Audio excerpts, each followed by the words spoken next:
Hi, how are you guys? Today I will highlight to you about enterprise architecture. So, hari ini saya akan membicarakan tentang enterprise architecture. Pada pertemuan pertama ini saya akan lebih detail ke pembahasan Introduction of Enterprise Architecture. Perkenalkan, nama saya Polta Pancarian Situmorang.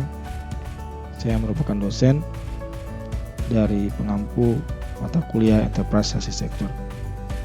Adapun tujuan dari pembelajaran kita hari ini yaitu pertama, teman-teman diharapkan dapat mengetahui apa itu Enterprise Architecture. Yang kedua, teman-teman dapat mengetahui tahapan dari implementasian Enterprise Architecture. Yang ketiga, teman-teman dapat mengetahui keuntungan apa saja dari penerapan Enterprise Architecture itu.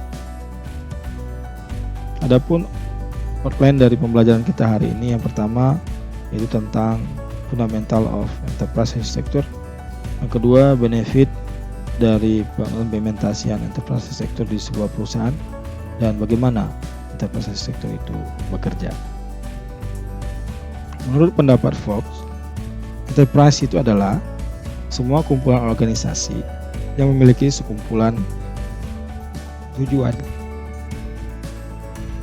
Sedangkan enterprise architecture menurut pendapat ahli adalah enterprise architecture is a base of strategy, informational positions, which includes business mission, necessary data and technology need to perform those missions and processes to serve modern technologies in replying to variable requirements of the missions. Dalam bahasa Indonesia, enterprise architecture adalah dasar dari strategi informasi, di mana misi bisnis, kepentingan data, dan teknologi termasuk dalamnya diperlukan untuk melaksanakan misi-misi dan proses yang untuk melayani teknologi modern dalam membalas persyaratan yang dibutuhkan oleh misi tadi. Yang kedua, enterprise architecture is a major view to organizational missions and functions, working processes, existing information, relational need, order of work performing, which has the aim of making the data systems solid and efficient. Dalam bahasa Indonesia, enterprise architecture adalah tampilan utama dari misi dan fungsi organisasi, meliputi proses kerja, informasi terkini, penghubung, urutan kerja, di mana memiliki tujuan untuk membuat sistem data itu menjadi solid dan efisien. Menurut pendapat Fox lagi, tahun 2009, enterprise architecture adalah sebuah blueprint organisasi yang menentukan bisnis, informasi, dan teknologi yang digunakan agar tercapai misi organisasi. Jadi menurut saya, kesimpulannya, enterprise architecture itu adalah pendekatan terstruktur untuk menguraikan setiap kebutuhan sistem sehingga dapat digunakan untuk merancang dan mengembangkan sistem yang kompleks agar menjadi lebih sederhana. Penerapan sistem dilakukan agar mendapatkan keselarasan dengan kebutuhan bisnis, sehingga penting bagi suatu organisasi dengan skala tertentu untuk melakukan pengembangan atas sistem yang dimilikinya, bahkan akhirnya menjadi sistem yang lebih kompleks. Kenapa membutuhkan enterprise architecture? Itu didasarkan oleh need atau kebutuhan untuk mengembangkan bisnis dan teknologi informasi yang dimiliki. Telah menjadi tren dan merupakan suatu kebutuhan bagi perusahaan pada umumnya, khususnya perusahaan skala besar, dalam mengembangkan bisnis dan teknologi informasi yang dimiliki. Seringkali ditemukan bahwa pengembang yang dilakukan tidak sesuai dengan kebutuhan. Oleh karena itu, dalam mengembangkan sebuah sistem serta menyesuaikannya dengan kebutuhan bisnis, dibutuhkan perencanaan dan perancangan sistem yang sangat tepat. Pendekatan yang sesuai dan menjelaskan rencana yang membangun sekumpulan sistem yang logis, menyeluruh, dan holistik untuk merancang serta menerapkan sistem dan komponen sistem secara bersamaan disebutlah sebagai enterprise architecture. Agar dapat memaksimalkan penggunaan enterprise architecture, dibutuhkan framework yang dapat memodelkan dan merincikan berbagai fase. Dengan demikian, framework dapat mengelola sistem yang kompleks dan menyelaraskan bisnis dengan teknologi yang akan dikembangkan. Ada beberapa framework yang digunakan dalam memodelkan enterprise arsitektur, di antaranya yang pertama yaitu Zahman Framework. Yang kedua, TOGAF, stand for the Open Growth Architecture Framework. Yang ketiga, FEAF, stand for Federal Enterprise Architecture Framework. Dan yang keempat yaitu TEF, stand for Treasury Enterprise Architecture Framework. Enterprise Architecture adalah penjelasan bagaimana sebuah organisasi merancang suatu sistem untuk mendukung kebutuhan bisnis dan kebutuhan teknologi dalam mewujudkan misi, visi, serta pencapaian yang hasilnya telah ditargetkan. Munculnya enterprise architecture itu diawali dari dua hal. Yang pertama, dikarenakan sistem yang rumit, di mana organisasi harus mengeluarkan biaya yang cukup besar untuk merancang atau mengembangkan sistem yang dimiliki. Yang kedua, karena menciptakan keselarasan bisnis dan teknologi, di mana banyaknya organisasi yang mengalami kesulitan dalam menyelesaikan kebutuhan bisnis dan teknologi. Di AI ini memiliki 3 komponen ya. Komponen utama. Yang pertama yaitu arsitektur bisnis, yang kedua arsitektur sistem informasi yang terbagi menjadi arsitektur data dan aplikasi, dan yang ketiga adalah arsitektur teknologi. Framework didefinisikan sebagai kunci pemahaman atas enterprise arsitektur yang berperan sebagai suatu struktur logis dalam mengklasifikasikan informasi yang kompleks. Menggunakan sebuah framework untuk mengembangkan enterprise arsitektur, perlu diperhatikan kriteria-kriteria apa saja yang dipenuhi oleh framework tersebut. Adapun beberapa kriteria yang dijadikan sebagai pertimbangan dalam memilih framework. Yang pertama yaitu kriteria taxonomy completeness. Di kriteria ini mengacu pada seberapa baik sebuah framework mengklasifikasikan arsitektur aplikasi. Yang kedua yaitu proses completeness. Di proses completeness ini mengacu pada bagaimana sebuah framework itu memberikan panduan dalam bentuk proses atau langkah demi langkah untuk menciptakan suatu enterprise arsitektur. Kriteria yang ketiga yaitu practice guidance. Di practice guidance ini mengacu pada seberapa banyak sebuah framework membantu mindset pengguna di dalam organisasi untuk memahami pengembangan enterprise arsitektur. Yang keempat yaitu maturity model. Di maturity model ini mengacu pada seberapa banyak sebuah framework itu memberikan panduan dalam memberikan penilaian atau evaluasi terhadap organisasi yang menggunakan enterprise arsitektur. Yang kelima yaitu kriteria yang bernama governance guidance. Di kriteria ini mengacu pada sejauh mana sebuah framework membantu memberikan pemahaman atau membuat model tata kelola efektif untuk enterprise arsitektur. Kriteria yang selanjutnya yaitu partitioning guidance.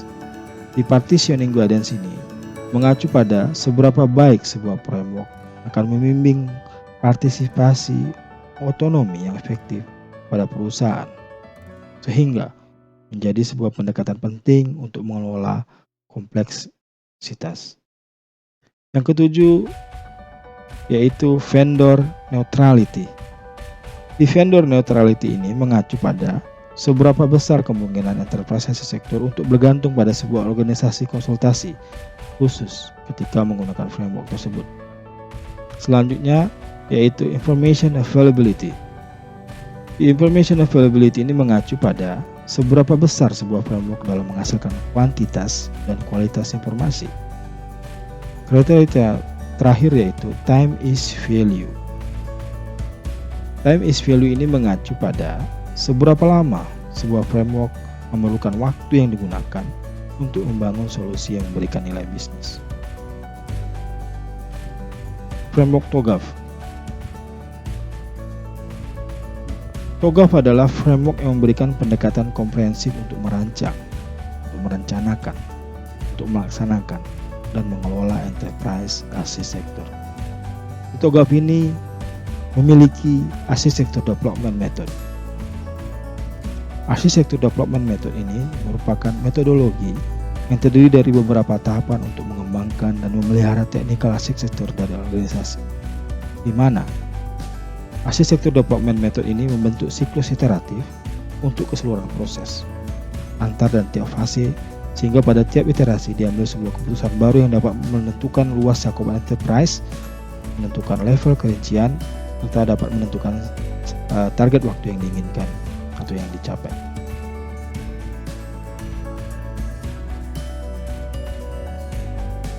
TOGAF ini juga menjelaskan prinsip-prinsip yang digunakan sebagai ukuran untuk menilai keberhasilan dalam pengembangan enterprise architecture, di mana prinsip-prinsip dari TOGA ini yang pertama yaitu prinsip enterprise. Di prinsip enterprise ini, pengembangan arsitektur yang dilakukan diharapkan mendukung seluruh bagian organisasi, termasuk unit-unit organisasi yang membutuhkannya. Prinsip kedua yaitu prinsip teknologi informasi.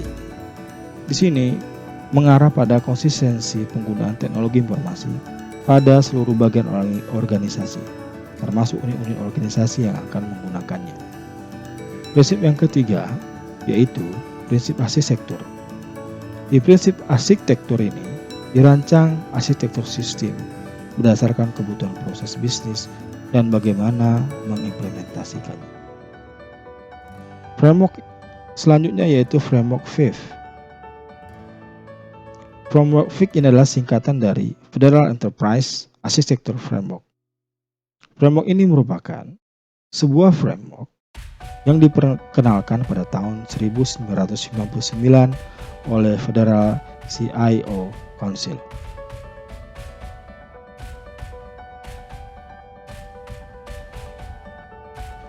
Framework ini menyediakan sebuah struktur untuk mengembangkan, untuk memelihara, dan untuk menerapkan lingkungan operasional pada top level dan mendukung penerapan sistem IT.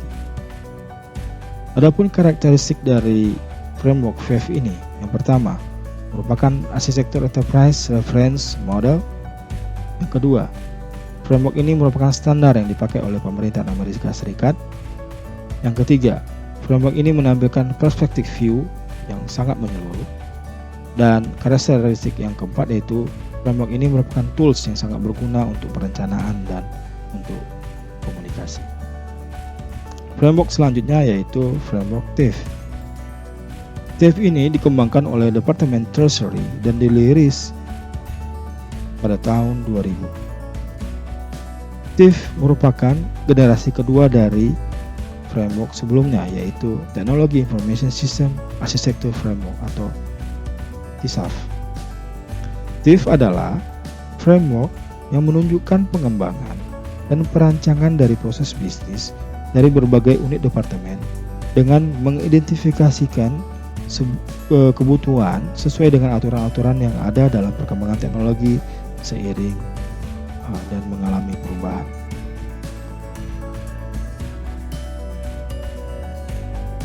Berikut adalah framework gambar dari framework TIF. Di sini dijelaskan untuk mengurangi kompleksitas dari pengembangan enterprise architecture, TIF membagi enterprise architecture dengan tiga. Pertama yaitu tampilan atau view, kedua pandangan atau perspektif, dan yang ketiga yaitu kinerja produk atau work product. Framework selanjutnya yaitu Zahman Framework. Ini adalah gambar dari Zahman Framework for Enterprise Architecture.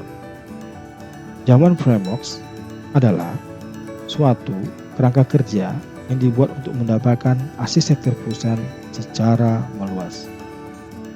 Kerangka Zahman ini sangat sederhana dan bersifat logis dan dapat membantu mengelola informasi struktur dari sebuah perusahaan. Meskipun sederhana, Zahman Frameworks ini dapat membantu menyelaraskan kebutuhan IT dan bisnis. Framework ini telah menjadi pendekatan yang sangat populer karena framework ini memiliki kelebihan. Yang pertama yaitu merupakan platform yang netral. Yang kedua, menurut saya merupakan perangkat perencanaan yang sangat powerful. Yang ketiga, framework ini sangat komprehensif dan mudah dipahami bagi mereka yang berkecimpung pada bidang non-teknikal. Selanjutnya, framework ini membantu dalam menyelesaikan problem. Lalu, framework ini membantu dalam mendokumentasikan informasi perusahaan dalam skala besar.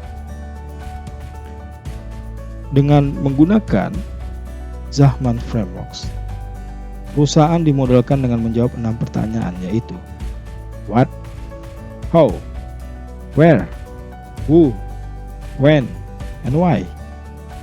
6 pertanyaan ini dilihat dari 6 sudut pandang yang berbeda, seperti perspektif eksekutif, perspektif bisnis manajemen, perspektif arsitek, perspektif engineer, perspektif teknisian, dan perspektif perusahaan. Pada framework ini direpresentasikan pertanyaan-pertanyaan yang biasanya dikaitkan dengan sebuah enterprise. Yang pertama yaitu what. What di sini adalah apakah yang menjadi the business data, apakah yang menjadi business information atau objek. Yang kedua yaitu how. How di sini adalah bagaimana bisnis itu berjalan. Misalnya, bagaimana proses dari sebuah bisnis, bagaimana bisnis prosesnya. Yang ketiga yaitu where. Where di sini adalah di mana bisnis itu beroperasi. Selanjutnya who. Who di sini adalah siapakah orang-orang yang menjalankan bisnis, apakah unit-unit bisnisnya, dan bagaimana hierarki bisnisnya atau bisnis hierarkinya. Selanjutnya adalah when. When di sini yang dimaksud adalah kapan proses ini bisnis ini dilakukan. Misalnya, bagaimana dengan bisnis schedule, bagaimana dengan workflow-nya. Selanjutnya adalah why. Why di sini maksudnya adalah mengapa proses-proses, orang-orang, atau lokasi-lokasi dipandang penting terhadap bisnis. Misalnya, apakah yang menjadi business drivers? Apakah yang menjadi business objectives? Oke. Untuk membuat sebuah enterprise architecture diperlukan 3 tahapan. Yang pertama adalah tahapan analisis. Setelah itu dilanjutkan ke tahap desain. Setelah tahap desain berhasil, dilanjutkan ke tahap simulasi. Di tahap analisis, pengguna teori enterprise architecture harus sudah memiliki tujuan yang sangat objektif dan dapat mengukur variabel dari risiko yang akan terjadi. Dalam tahap ini, memiliki 4 tahap yang penting yang harus dilakukan terlebih dahulu sebelum benar-benar melaksanakan tahap analisis. Pertama, pemetaan dari setiap perspektif dengan tujuan yang sesuai dengan tujuan kriteria informasi. Yang kedua, memprioritaskan perspektif penggunaan kriteria informasi yang tersedia. Yang ketiga, strategi yang sudah dipetakan. Dan yang terakhir, mengidentifikasikan information technology based transceiver station. Kalau kita breakdown, tahap pertama itu dengan menggunakan informasi yang didapat dari information technology based transceiver station. Kita juga bisa mengkomunikasikan dengan framework lain, yaitu framework COBIT. COBIT ini adalah singkatan dari Control Objectives for Information and Related Technology. COBIT ini sebagai alat untuk membuat pemetaan data. Setelah itu masuk ke tahap yang kedua.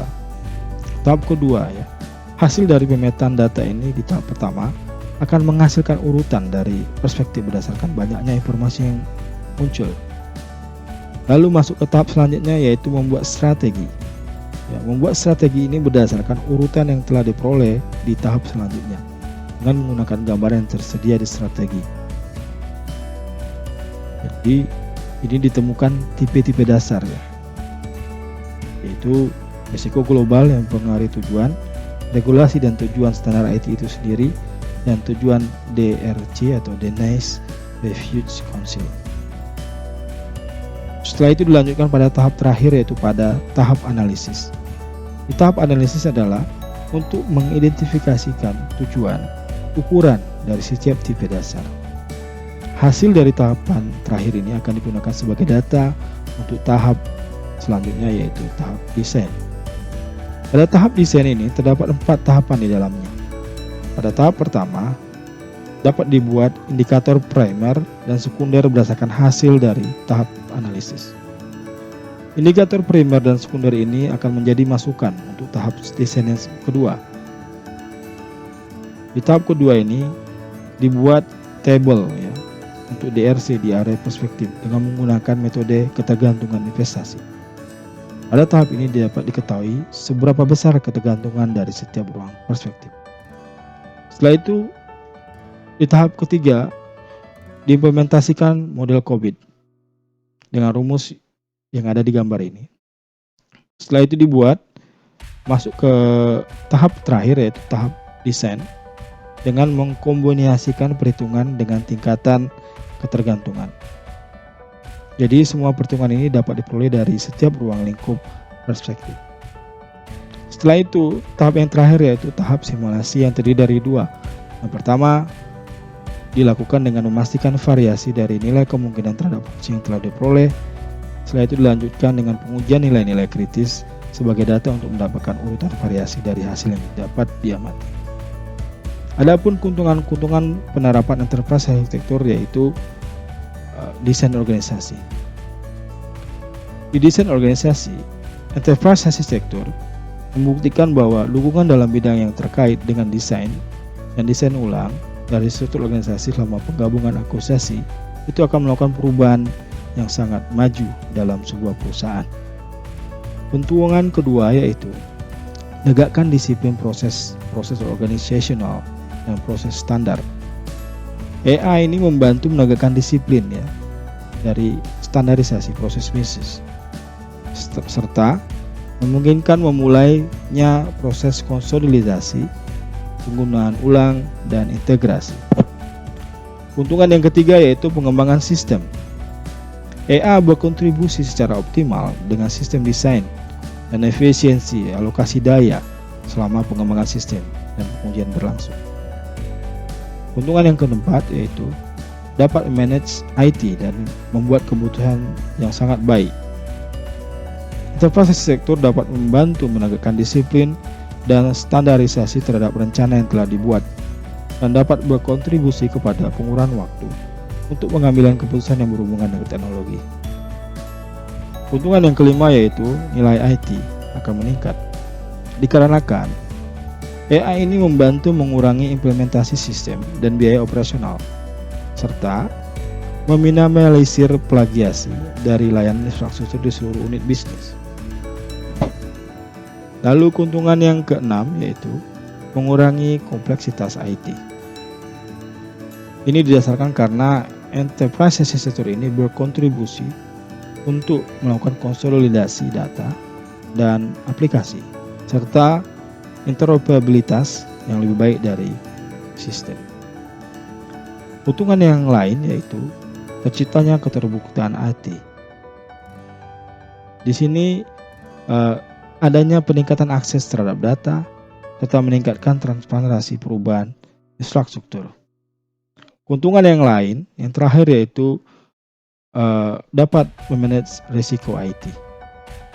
Dikarenakan AI ini berkontribusi untuk mengurangi risiko dari kegagalan sistem dan pelanggaran keamanan. Terima kasih.